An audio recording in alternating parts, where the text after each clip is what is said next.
तो एटम्स के हम लोग दो टाइप के मास लिखते हैं, ठीक है। एक मास में लिखता हूँ एएमयू में, ठीक है, जिसको तुम एटॉमिक मास यूनिट बोलते हो, राइट। और इसी का एक मास हम लोग लिखते हैं ग्राम में, ठीक है। क्या डिफरेंस होता है मैंने तुम लोगों को कल ही बताया था। ये जो ग्राम्स है, ग्राम्स में जो यूनिट लिखते हो तुम और जो एएमयू में लिखते हो, ठीक। मान लो मैं बोलूं ऑक्सीजन है, ऑक्सीजन का एटॉमिक मास यूनिट, ये क्या होता है, एक एटम के लिए होता है, मैंने तुम लोगों को कल बताया था ना। और ये जो होता है ये एक मोल के लिए होता है, राइट। तुम कैलकुलेट करोगे तो कल मैंने कैलकुलेट करके तुम लोग को बताया भी था लास्ट लेक्चर में कि Na कट जाता है और जितना ऑक्सीजन का मास एएमयू में आता है, मान लो इसका मास अगर 16 एएमयू आ रहा है तो ग्राम में भी इतना ही आएगा, ठीक है। तो ये एक्चुअली कोई बताता नहीं है, वो लोग डायरेक्ट हम लोग इसी से प्रोसीड करते हैं। बट एएमयू और ये चीज सेम है, खाली यहाँ पे एटॉमिक मास यूनिट होती है, यहाँ पे ग्राम में रिप्रेजेंट होता है।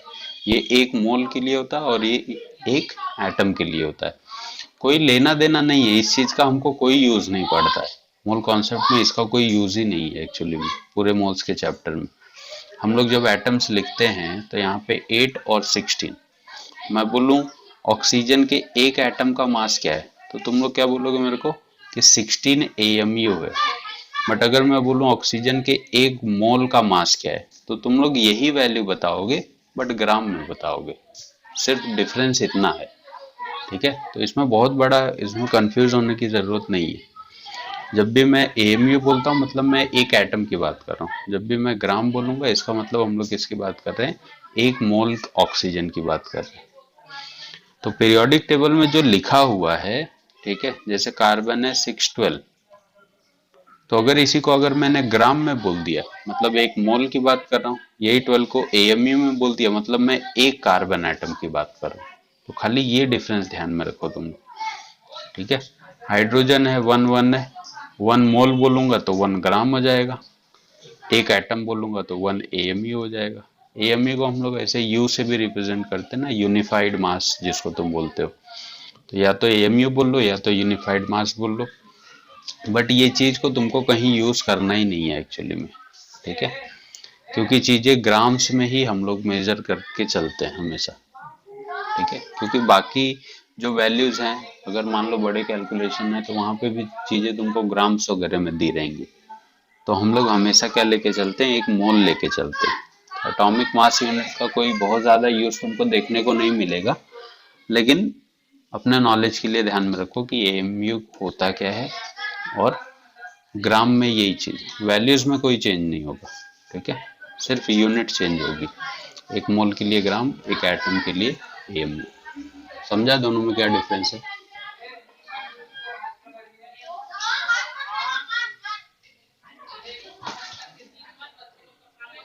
लास्ट लेक्चर में पोटाश एलम, पोटाश एलम क्या था formula, K2SO4 into Al2SO4 thrice into 24H2। Last lecture में यही होता ना, इसका अगर मैं मॉलिक्यूलैरिटी बोलूँ तो कितना आएगा, 96, राइट है। दूसरा एक बताया था ऐसे ही ना, H2C2O4 into 2NaHC2O4 into 3K2C2O4, कितना आ रहा था इसका, 48 आएगा रे, देख ध्यान से।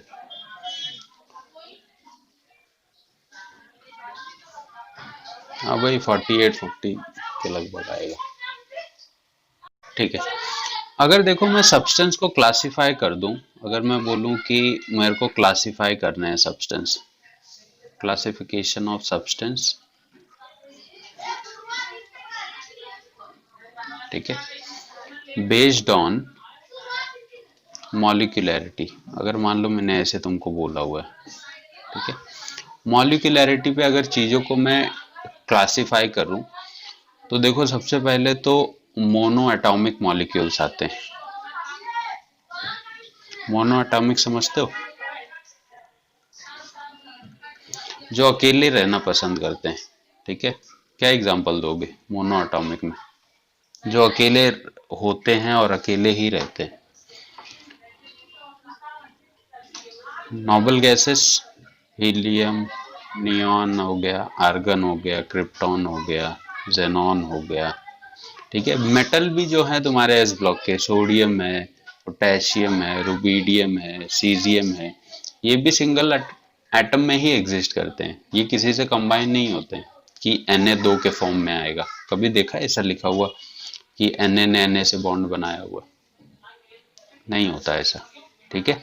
तो ये भी सिंगल फॉर्म में एग्जिस्ट करते हैं। हालांकि इनके पास अगर कोई चीज आएगी तो उससे फटाक से रिएक्शन करने की टेंडेंसी रखते हैं, बट इसके एटम क्या होते हैं, फ्री होते हैं नेचर में। दूसरा, diatomic molecule.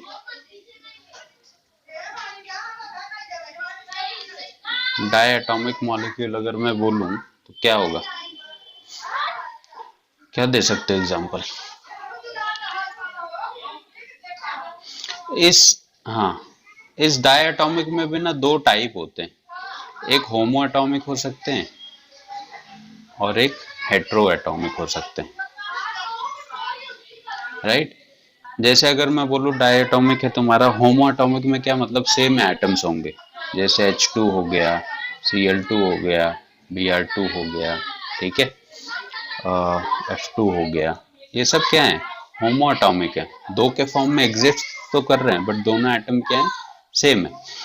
Hetero atomic में क्या होता है, जैसे अगर मान लो मैंने ऐसे लिख दिया NaCl, KCl, ये भी तो डाई एटॉमिक ही है, एक ये एटम है, एक ये एटम, दो एटम है बट दोनों एटम कैसे हैं, अलग अलग है ना।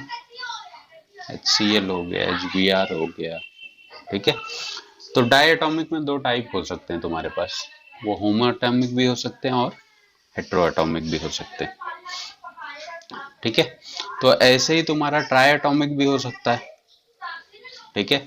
और ट्राई एटॉमिक में भी क्या होंगे, दो पार्ट होंगे, कौन कौन से, ये होमो भी हो सकते हैं और हेट्रो भी हो सकते हैं। कैसे, होमो एटॉमिक को ही ट्राई एटॉमिक पता है क्या तुम लोग को?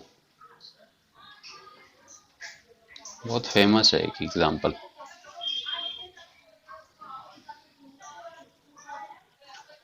O3, ओजोन, ठीक है।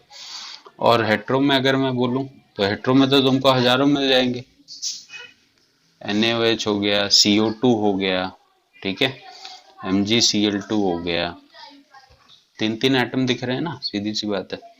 H2O हो गया, SO2 हो गया, NaOH हो गया, तो इसमें तो ट्राई एटॉमिक में बहुत सारे लिख सकते हो तुम। नेक्स्ट अगर मैं बोलूं एक तुमको टेट्रा एटॉमिक, टेट्रा एटॉमिक में भी क्या होंगे, होमो हेट्रो हो सकते हैं। कैसे, होमो जैसे कोई चार एटम वाला पता है तुमको टेट्रा एटॉमिक, जो 4 के फॉर्म में एग्जिस्ट करता है, ये भी बहुत फेमस है, 4P4, phosphorus tetra atomic form में एग्जिस्ट करता है ना। अब हेट्रो अगर मैं बोलूं तो SO3 हो गया, NH3 हो गया, बहुत सारे एग्जाम हेट्रो के लिए तो बहुत सारे मल्टीपल एग्जाम्पल है अपने पास, ये होमो वाले थोड़े याद करने पड़ेंगे तुमको, ठीक है। फिर लास्ट आता है तुम्हारे पास पॉली एटॉमिक।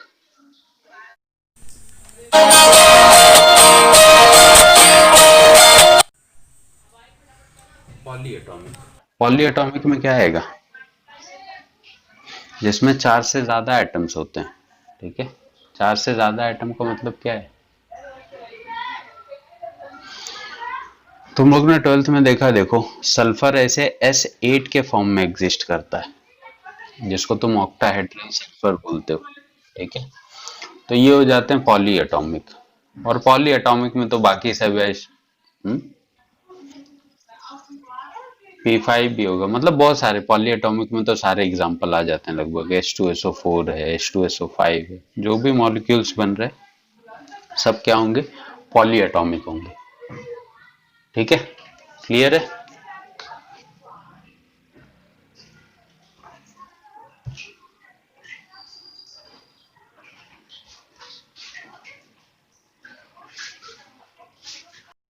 जैसे जब मोल कॉन्सेप्ट पढ़ते हो तो मास जो है ठीक है।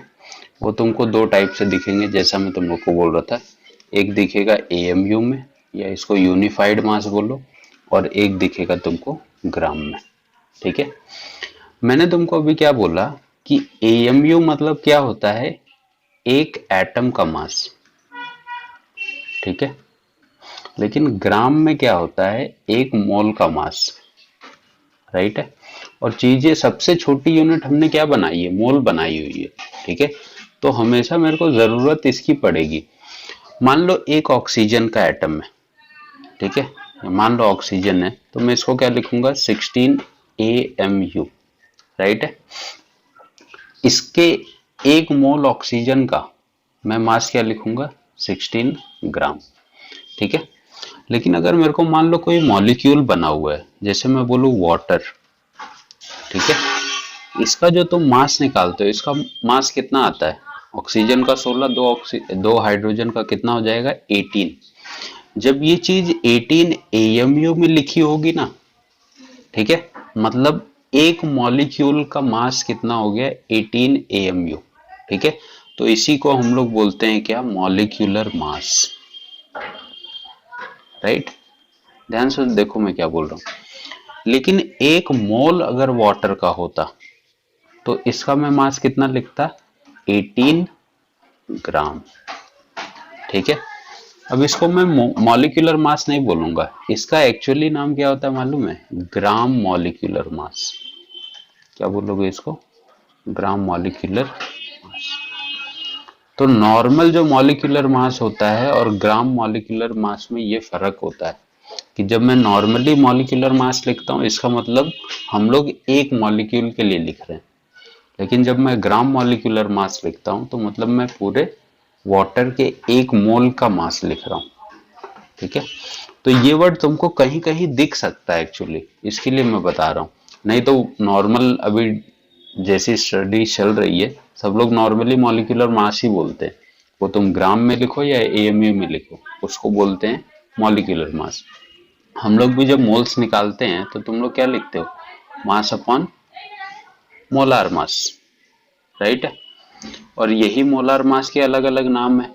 जैसे मोलार मास लिख दिया है, इसको बहुत लोग मॉलिक्यूलर मास भी बोलते हैं। ठीक है। इसको बहुत लोग फॉर्मूला मास भी बोलते हैं। ठीक है। तो तुमको अलग अलग नाम से चीजें दिखेंगी। अब देखो मॉलिक्यूलर मास ये भी है, मॉलिक्यूलर मास ये भी है। फर्क मेरे को कैसे समझेगा, AMU लिखा है मतलब एक मॉलिक्यूल के लिए है, और अगर ग्राम लिखा हुआ है, तो ग्राम के साथ एक्चुअली जब ये आता है, तो इसको हम लोग प्रॉपरली ग्राम मॉलिक्यूलर मास बोलते हैं। बट आजकल इन चीजों को कोई फॉलो नहीं करता। ठीक है। तो हम लोग डायरेक्ट बोलते तो मॉलिक्यूलर मास ही है, बट अगर ग्राम में है तो डायरेक्ट समझ जाओ वो एक मोल का मास है। ठीक है। AMU में है तो एक मॉलिक्यूल के लिए। तो ये डिफरेंस को ध्यान में रखा करो। जरूरत नहीं पड़ने वाली इनकी, बट कहीं पे ग्राम मॉलिक्यूलर मास आ गया तो कंफ्यूज मत जाना, ये क्या नई चीज है हमारे पास। समझा।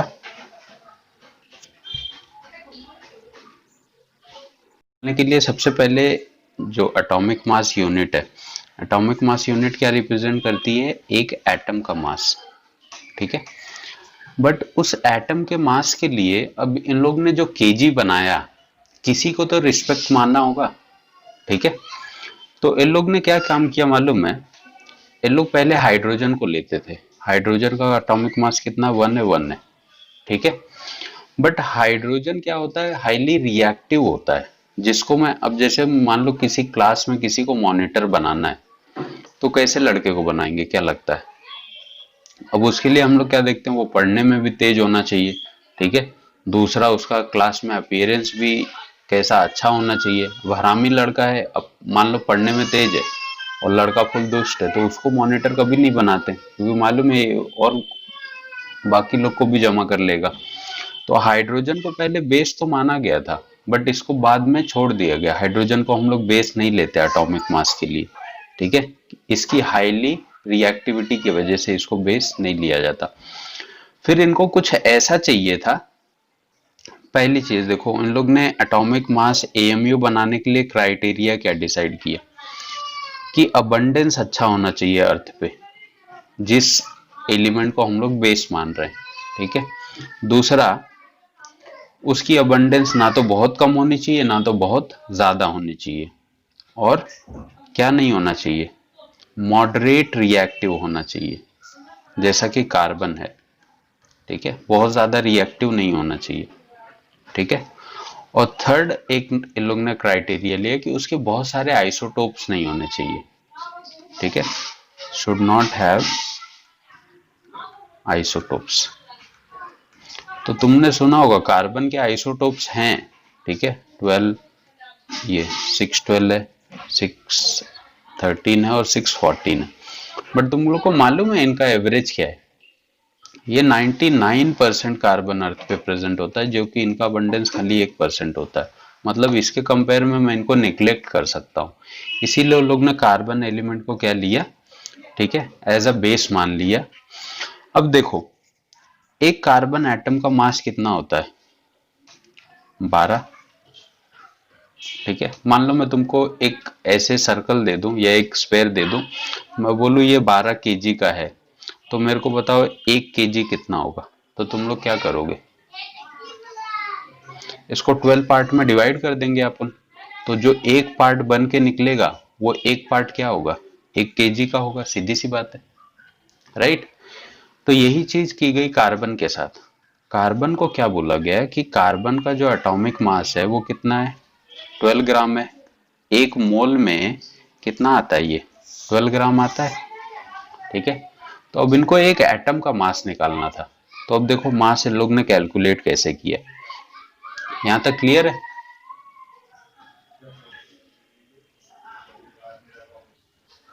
ठीक है। अब इन्होंने क्या बोला कि हमारे पास एक मोल कार्बन में, ठीक है, 12 ग्राम होता है, लेकिन एक मोल में कार्बन के कितने एटम होंगे? 6.023 इंटू 10⁻23 एटम ऑफ कार्बन कितना वेट शो करते हैं? 12 ग्राम। क्लियर? ऐसे लिख सकता हूं मैं। तो अगर मेरे को कार्बन के एक एटम का मास निकालना है, 1 एटम ऑफ कार्बन, तो तुम लोग क्या करोगे? इसको ये 12 डिवाइडेड बाय ये आ जाएगा 6.023 इंटू 10⁻23, ये फॉर्मूला मिलेगा।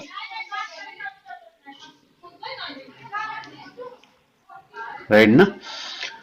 तो इसी एक एटम को इन लोग ने क्या बोला? अब एक एटम ऑफ कार्बन मतलब इन लोग ने डिसाइड कर लिया कि हम लोग ने कार्बन के एटम को क्या लिया? बेस लिया है। और कार्बन के एक एटम का मास कितना हो गया? 1 AMU। और इसी को हम लोग लिखते हैं क्या?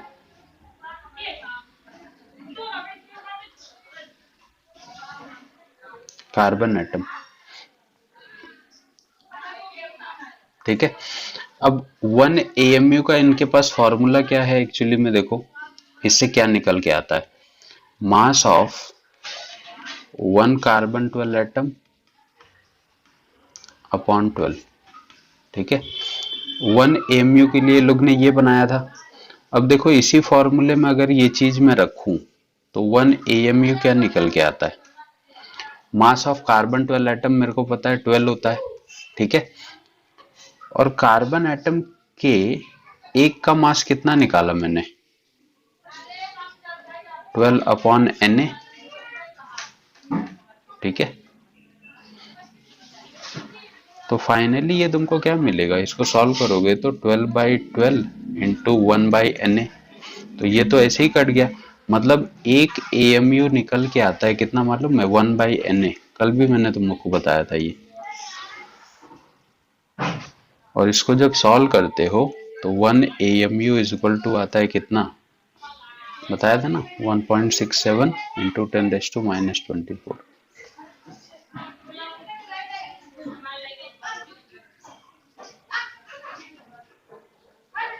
1 AMU के लिए उन लोग ने ये फॉर्मूला डिसाइड किया हुआ था, बट इसके लिए बेस कौन सा लिया उन लोग ने? कार्बन एटम को बेस लिया। कार्बन एटम को बेस क्यों लिया गया?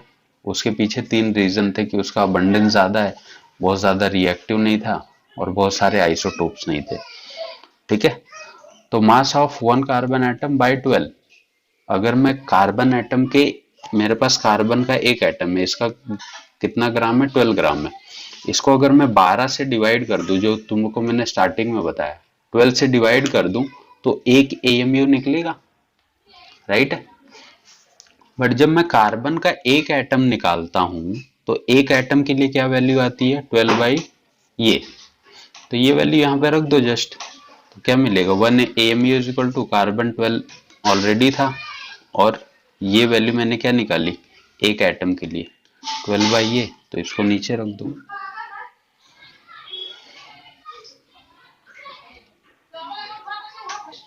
हम्म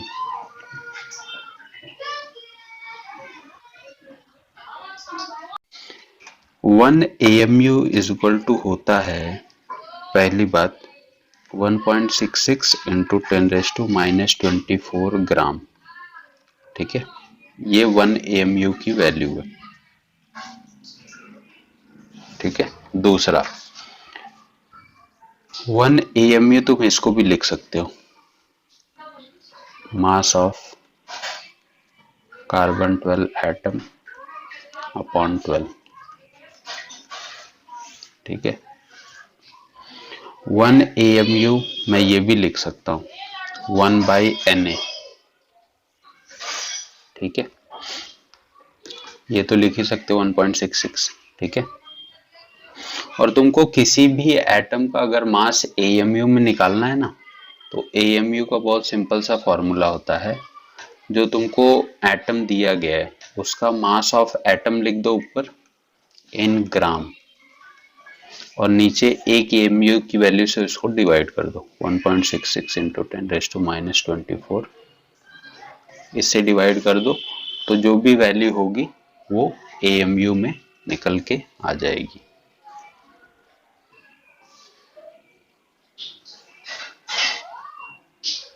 ठीक है, जो उतनी ही आएगी एक्चुअली, ठीक है, क्योंकि मैंने तुमको बोला ना कि जब तुम मास निकालते हो तो जितना तुम्हारे पास मोल में होता है उतना ही तुमको AMU में भी मिलेगा, खाली ये एक एटम के लिए होगा और ये एक मोल के लिए होगा।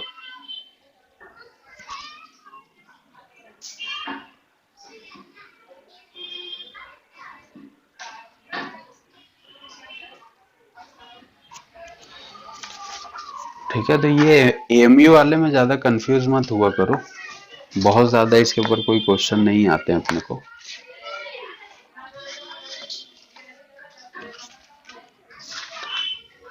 हम लोग ने कार्बन को बेस लेके AMU की वैल्यू डिसाइड की है, जो क्या रिप्रेजेंट करती है एक एटम की वैल्यू को, ठीक है। अब हालांकि बहुत सारे एटम्स हैं जो कार्बन से छोटे हैं या कार्बन से उनका साइज बड़ा है, बट पर्टिकुलरली मैं एटम को मेजर करने के लिए इसी चीज को, अगर मेरे को कोई पूछ रहा है कि एक एटम का मास कितना होता है तो मैं डायरेक्ट बोल दूंगा इतना होता है, ठीक है। एक अननोन एटम तो इतना होगा। कि अगर मैं तुमको एग्जांपल दूं, ऐसे मान लो मैं पहले बोलूं कार्बन डाइऑक्साइड, इसका मॉलिक्यूलर मास बताओ, ग्राम मॉलिक्यूलर मास बताओ, और एटॉमिसिटी बतानी है अपने को, ठीक है, इतनी चीजें बतानी है। यह C6H12O6 है, फिर C12H22O11 है, C4H10 है, तो बता सकते हो कि नहीं तुम लोग?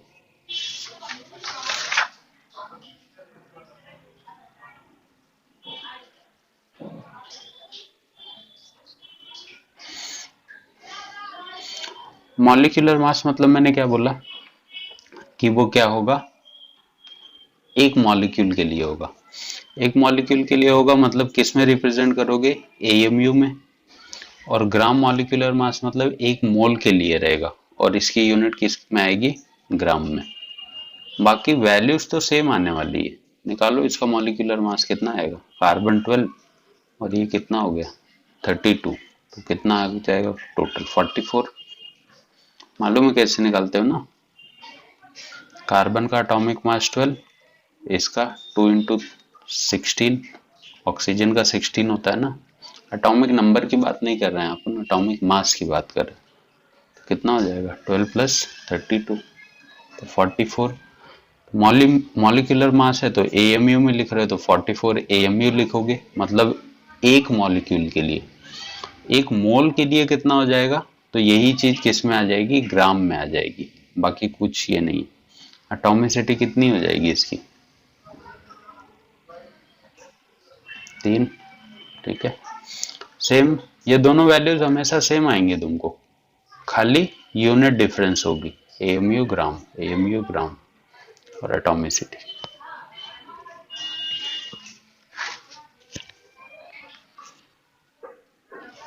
ठीक है, कितना आ रहा है,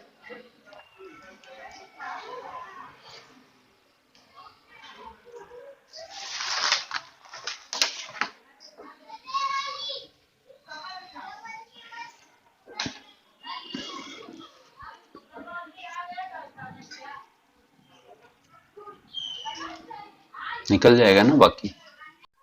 क्या मोल्स सुना है ना अपन ने, मोल्स कैसे रिप्रेजेंट करते हो, स्मॉल एन से, राइट। मोल्स तो पता ही होगा, मोल्स बोलो या नंबर ऑफ मोल्स अपन जो भी बोलते हैं।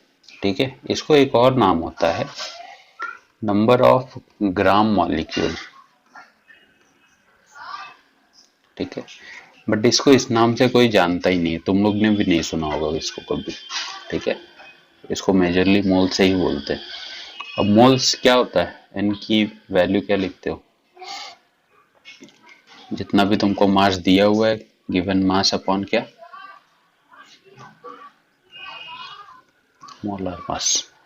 ठीक है, तो जैसे अगर मान लो तुमको बोला जा रहा है, ठीक है, मैं बोलूं 9 ग्राम ऑफ वाटर, ठीक है, इसमें कितने मोल्स हैं, तो हम लोग मोल्स निकालने के लिए क्या करते हैं, गिवन मास कितना दे रहा है, मास 9 ग्राम, तो उसको ऊपर लिख दो। H2O का मोलार मास मतलब क्या होता है इसका, मॉलिक्यूलर मास। मॉलिक्यूलर मास कितना आ जाएगा इसका निकालोगे तो 18 ग्राम आ जाएगा, तो ये आगे 18 क्या हो जाएगा 0.5 ना, तो मोल्स निकल के आ गए इतने तुम्हारे पास। दूसरा मान लो मैं बोल दूं कि जैसे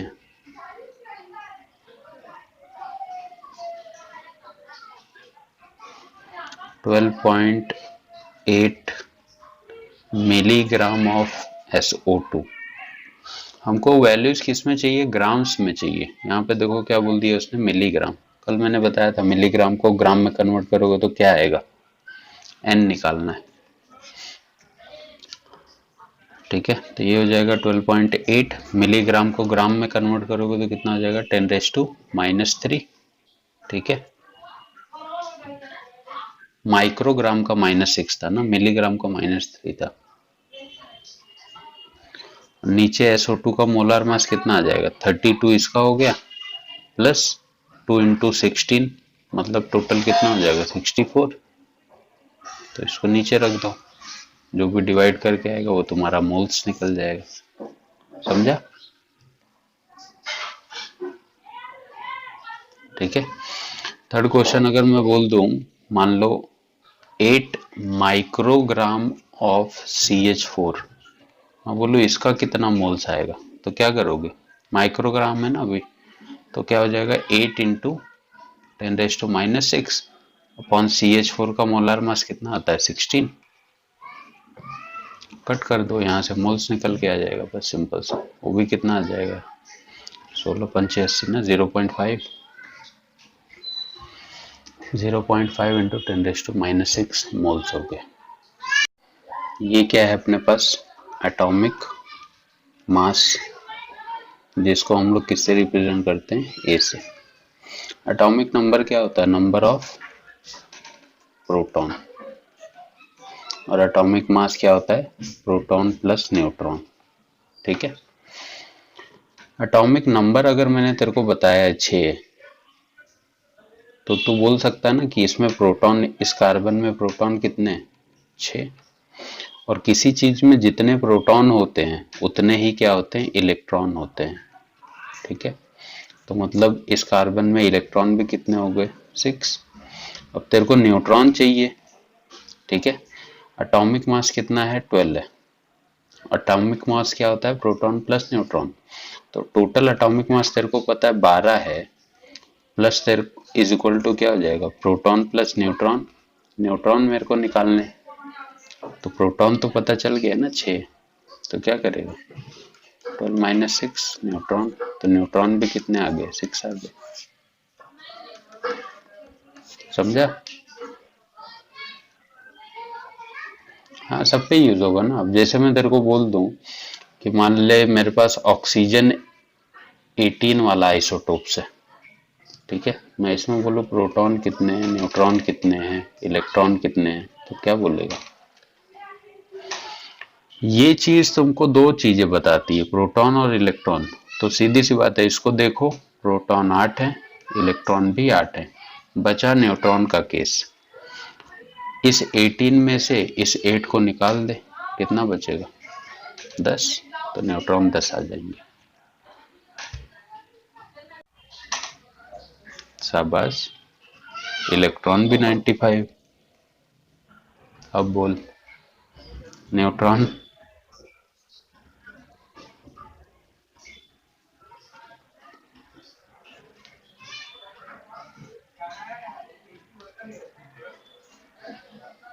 पक्का?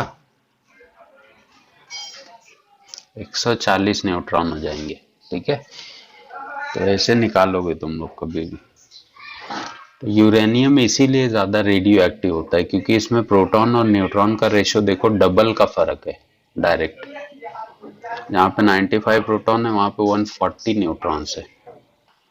तो इसीलिए जिसमें न्यूट्रॉन या प्रोटॉन बराबर मैच नहीं करते हैं, वो रेडियो एक्टिव होते जाते हैं धीरे धीरे,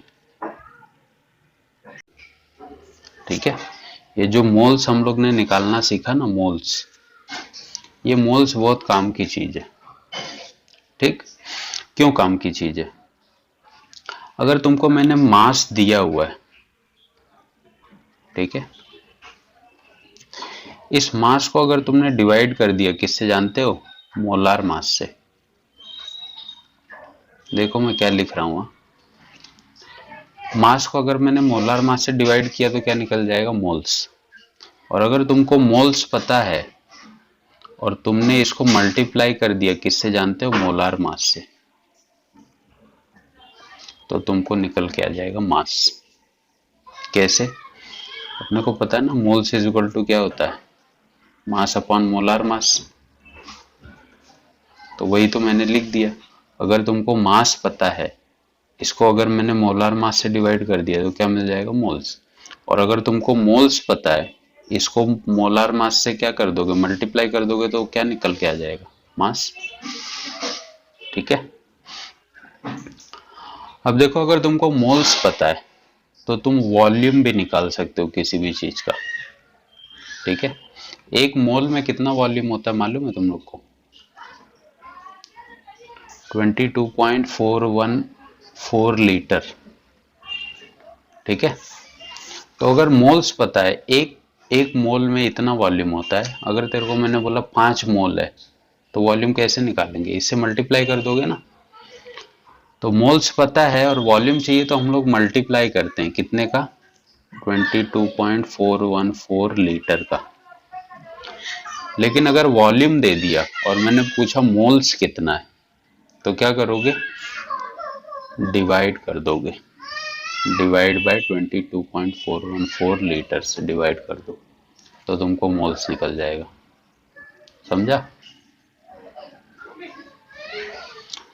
नेक्स्ट, मैं मोल से मॉलिक्यूल भी निकाल सकता हूं। अगर मैं बोलूं मेरे को मोल्स पता है, 4 मोल हैं, उसमें मॉलिक्यूल कितने, ठीक है, तो क्या करोगे? मल्टीप्लाई करोगे, कौन से नंबर से? 6.022 इंटू 10⁻23। तो इससे क्या निकल के आएगा? मॉलिक्यूल। मॉलिक्यूल दिया है और मोल्स पूछ रहा है, तो क्या करोगे? डिवाइड कर दोगे 6.022 इंटू 10⁻23। समझा?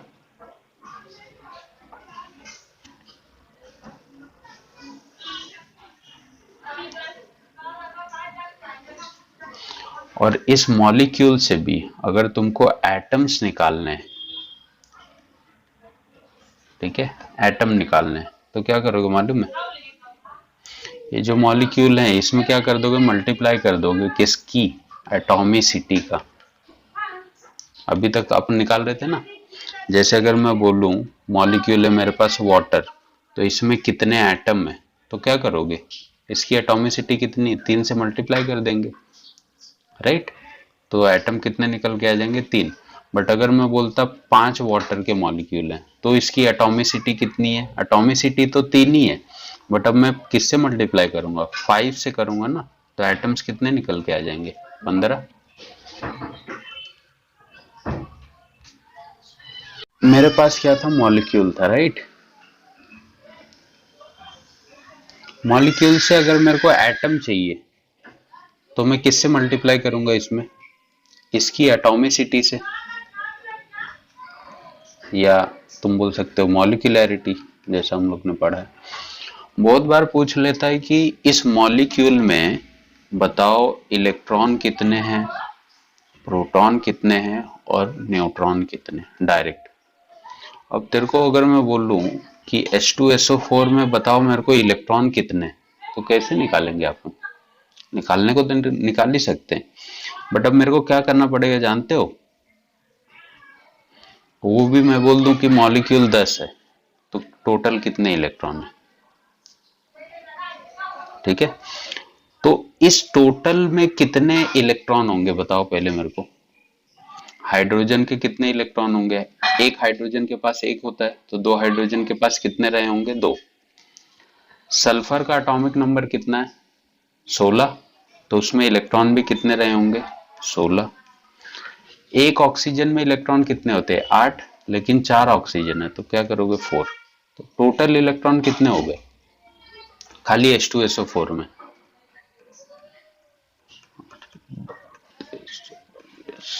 46 हो गए, ठीक है? अब मैं बोलूं 10 H2SO4 में कितने इलेक्ट्रॉन है, तो H2SO4 के एक में 46 इलेक्ट्रॉन थे, तो 10 में क्या हो जाएंगे? इसको भी 10 से मल्टीप्लाई कर दोगे तो 460 हो जाएंगे, राइट? तो इलेक्ट्रॉन निकालने के लिए क्या करोगे? जितने भी मॉलिक्यूल हैं उसमें मल्टीप्लाई कर दोगे कितने से? Number of electron in one molecule, ठीक है? एक मॉलिक्यूल में जितने इलेक्ट्रॉन थे उससे टोटल मॉलिक्यूल को मल्टीप्लाई कर दो, तो टोटल इलेक्ट्रॉन निकल जाएंगे। वही काम करना है प्रोटॉन के साथ, वही काम करना है न्यूट्रॉन के साथ। समझा क्या बोला? नहीं? ठीक है। जैसे अगर मान ले मैं बोलूं कि, हाँ एक मिनट, हाँ, जैसे मान लो मैं बोलूं एक एग्जांपल मेरे पास HCl का, ठीक है? मेरे को बताओ इसमें इलेक्ट्रॉन कितने रहे होंगे इस पूरे में? मेरे को पता है हाइड्रोजन का एटॉमिक नंबर 1 है और Cl का 17 है, मतलब इसमें एक इलेक्ट्रॉन है, इसमें 17, तो टोटल इलेक्ट्रॉन कितने हुए? 18 हो गए, राइट? ठीक है। बट अगर मैं बोलूं मेरे पास 10 HCl के मॉलिक्यूल हैं, तो इसमें कितने इलेक्ट्रॉन हैं? एक में 18 हैं, तो 10 के लिए अपन क्या करेंगे?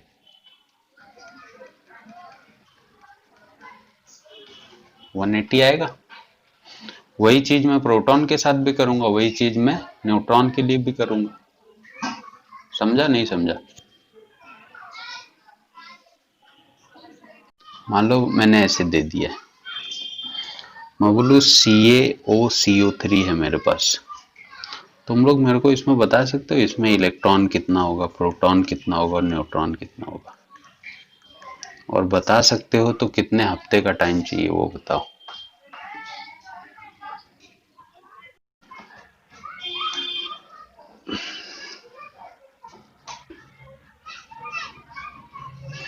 इसके पास कितने इलेक्ट्रॉन है? 20। कैल्शियम के पास कितने इलेक्ट्रॉन है? 20। ऑक्सीजन के पास कितने इलेक्ट्रॉन है? 8 प्लस, फिर कार्बन के पास कितने इलेक्ट्रॉन है? 6, फिर 3 ऑक्सीजन है और एक ऑक्सीजन के पास कितने इलेक्ट्रॉन है? 8। 8 इंटू 3 कितने आ गए टोटल? 58 आ रहा है, क्या बात कर रही है? तो आता होगा 58 और क्या।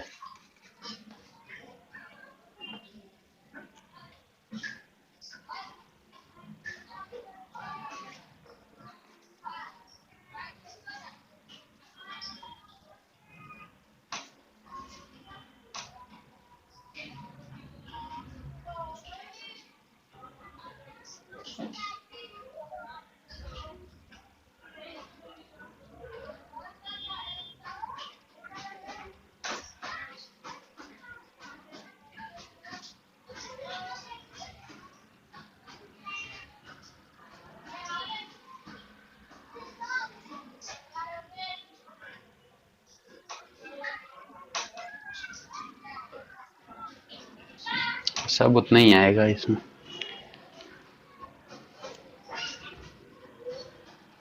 ये क्वेश्चन है, कैलकुलेट द मोल्स, मोल्स बताना है तुमको, मॉलिक्यूल्स बताना है और एटम के नंबर बताने, कितने एटम्स हैं इसमें।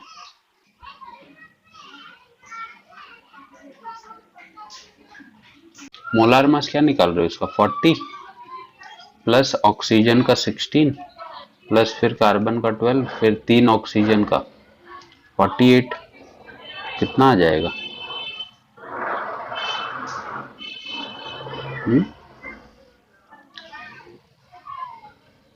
118 पक्का?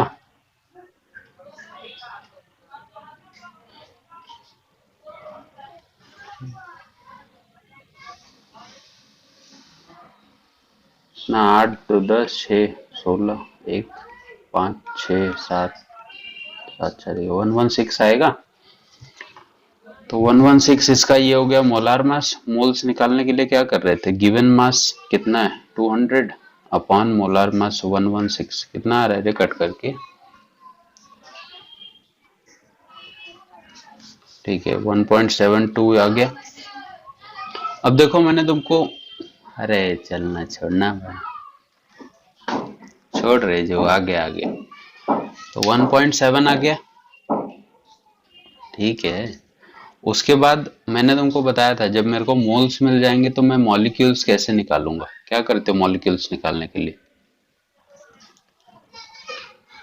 मल्टीप्लाई 1.6 बाय 6.023 इंटू 10⁻23, तो यहाँ से तुमको मिल जाएगा मॉलिक्यूल, या तुम लोग इसको ऐसे भी लिख सकते हो 1.7 इंटू Na, ठीक है। अब इसने क्या बोला था, एटम्स बताओ, एक मॉलिक्यूल में टोटल कितने एटम है, इसकी मॉलिक्यूलरिटी कितनी है, 3 4 5 6 एटम है। तो टोटल एटम करने के लिए क्या करोगे तुम लोग, अगर एक मॉलिक्यूल में 6 एटम है तो मेरे पास टोटल मॉलिक्यूल तो इतने थे ना, 1.7 इंटू 6.023 इंटू 10⁻23, ये आ जाएंगे टोटल एटम्स, समझा। चलो, मेरे पास एक NH3 का मॉलिक्यूल है, ठीक है, मैं बोलूं इसमें कितने एटम है, क्या बोलेगी,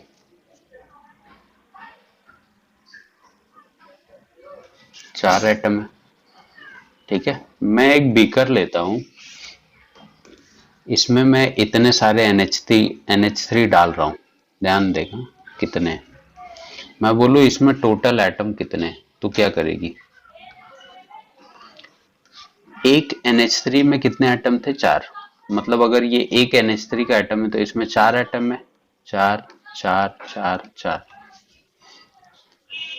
तो तू क्या कर देगी 4 इंटू 5, तो क्या हो जाएंगे 20, राइट। तो मैंने क्या किया, मैंने एक मॉलिक्यूल के एटम्स काउंट कर लिए और बाकी मॉलिक्यूल्स को क्या कर दिया, मल्टीप्लाई कर दिया, ठीक है। तो वहां पे मेरे पास CaCO3 के कितने निकल के आए थे मॉलिक्यूल, 1.7 इंटू 6.022 इंटू 10⁻23, इतने मॉलिक्यूल मिले थे, ठीक है, इतने मॉलिक्यूल मिले थे। और एक मॉलिक्यूल में कितने एटम थे, 6, तो हम लोग ने वही तो किया ना, इस 6 को इस मॉलिक्यूल से मल्टीप्लाई कर दिया। जैसे यहाँ पे 5 मॉलिक्यूल थे, वैसे यहाँ पे टोटल कितने मॉलिक्यूल है?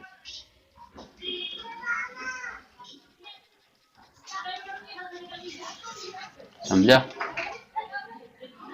तुमको मैंने क्वेश्चन दिया था, उसी को अगर मैं एक्सटेंड करूं तो मैं बोलूं बताओ टोटल मॉलिक्यूल में कैल्शियम के कितने एटम है? सिर्फ कैल्शियम के। तो मेरे पास मॉलिक्यूल कितना निकला था? 6। कितना मॉलिक्यूल आया था रे? 1.7 आया था ना। 1.7 इंटू 6.023 इंटू 10⁻23 ये मॉलिक्यूल्स मिले थे। अब मैं बोलूं खाली कैल्शियम बताना है, तो ओवरऑल जो मॉलिक्यूल था इसमें कैल्शियम कितना था? एक ही था, एक ही तो कैल्शियम है। तो इस पूरे मॉलिक्यूल में कैल्शियम के कितने होंगे? तो 1 से मल्टीप्लाई कर दोगे, राइट? लेकिन अगर मैं बोलूं ऑक्सीजन के कितने एटम है इस मॉलिक्यूल में, तो एक मॉलिक्यूल में ऑक्सीजन के कितने दिख रहे हैं तुमको? CaOCO3 था ना, 4 था ना। तो अब ऑक्सीजन के कितने होंगे? 4 इंटू 1.6। मैं बोलूं कार्बन के कितने एटम होंगे तो क्या करोगे?